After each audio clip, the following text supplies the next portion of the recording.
Hello, Chef Oma here. So I returned to the village for Xmas and decided to make Okpa for breakfast, and I'll be putting you through the process on how to make it.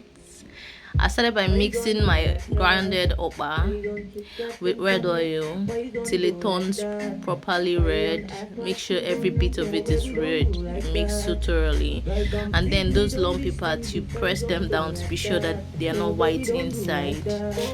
So after that, I got water, warm water, please, not hot, not cold, warm, lukewarm water, and mix the Okpa. You're going to mix it till you're certain. Anyway, I don't know, for this quantity I used 4 cups of water. That small cup that you're seeing here, I used 4 cups of water and I mixed. While mixing, you notice that there are lumps there. Well, at some point the glove got uncomfortable. I had to wash my hands to continue the mixing. As you can see, I mixed to an extent when the lumps are actually lesser and much fewer now.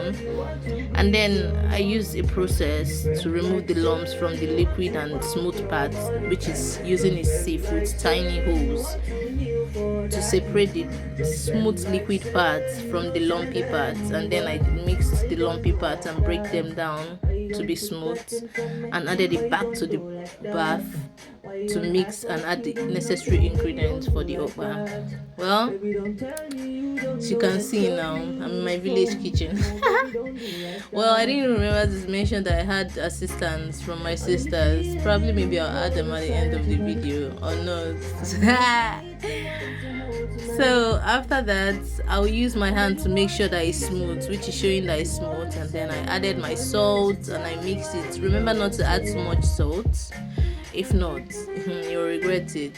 I added pepper, fresh pepper or dry pepper, but fresh pepper is much more better. You mix thoroughly. I added more salt because before this I tested it and the salt didn't really come out. Make sure not to add too much. Then you mix. The only ingredient Okpa need is just pepper and salt. You can pound onion and add, and vegetables as well, eggs, fish, depends. So right here I was piecing the pepper because of Hamatan. It was so lumpy, so somebody doesn't have to eat a whole chunk of pepper while eating the Okpa. I mixed everything, and at the end I had to fetch it. I had to measure it into a nylon. That's the Santana nylon I was going to tie it into. So I was actually picking measurements of the nylon because we didn't bring the cup for measurement. So I noticed that 1.5 spoon is way too small. So what I did was 2.5 spoons. But I just left that one there for testing. And after I was done tying it, the process of tying was long. That's why I didn't take a video. But then this is what it looks like after I tied it. And you let it boil. Voila! Can't you look at how beautiful it is?